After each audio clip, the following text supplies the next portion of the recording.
Is high lipase a sign of pancreatic pseudocysts? Imagine your pancreas as a busy factory producing enzymes that help digest food. When this factory gets inflamed, it can cause a lot of issues, including the formation of fluid-filled sacs called pseudocysts. But does a high level of a specific enzyme, lipase, mean you have a pseudocyst? Let's explore that question carefully and accurately. Pancreatic pseudocysts are collections of fluid that develop after inflammation of the pancreas, often due to pancreatitis. These sacs are made up of pancreatic enzymes, blood, and dead tissue, but they are not true cysts because they lack a lining of epithelial cells. They usually form weeks after an episode of pancreatitis and can cause symptoms like abdominal pain, nausea, or a palpable lump. Sometimes, they are found incidentally during scans, when patients have no symptoms at all. Now, lipase is an enzyme produced by the pancreas to help break down fats in your diet. When the pancreas becomes inflamed, as in pancreatitis, the cells releases more enzymes into the bloodstream, causing blood levels of lipase to rise. This increase is a hallmark of pancreatic inflammation, especially in cases of acute pancreatitis.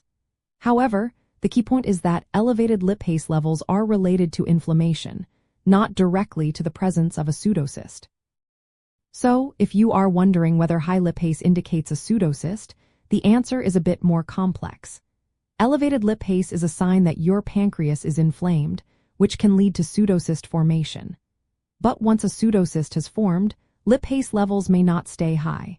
They might return to normal or stay slightly elevated if there is ongoing inflammation. Therefore, high lipase alone does not confirm a pseudocyst. It is more of an indicator that there has been recent or ongoing pancreatic inflammation. In clinical practice, doctors look at a combination of factors. If someone has a history of pancreatitis and imaging shows a cystic lesion near the pancreas, elevated lipase levels support the idea that the cyst might be a pseudocyst. But imaging tests like CORT scans or MRI are essential for a clear diagnosis. Sometimes, doctors may analyze fluid from the cyst through procedures like endoscopic ultrasound to distinguish pseudocysts from other cyst types, including those that could be cancerous. It's also important to remember that pseudocysts often cause no symptoms and are found by accident.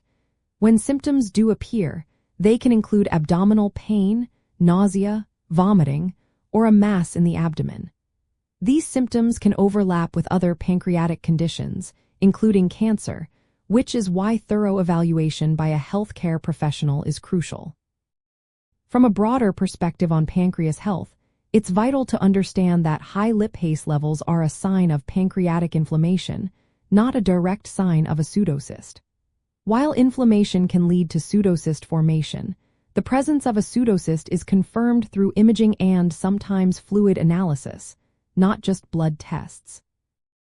Most pseudocysts are benign and rarely turn into cancer, but some other pancreatic cysts can have a higher risk of malignancy, so careful assessment is always necessary. In summary, high lipase indicates pancreatic inflammation, which can be a precursor to pseudocyst formation. But it is not a specific marker for pseudocysts themselves. If you have symptoms or imaging findings suggesting a pancreatic cyst, consult a healthcare professional for proper diagnosis and management. Remember, each case is unique, and only a doctor can provide personalized advice based on your medical history and test results.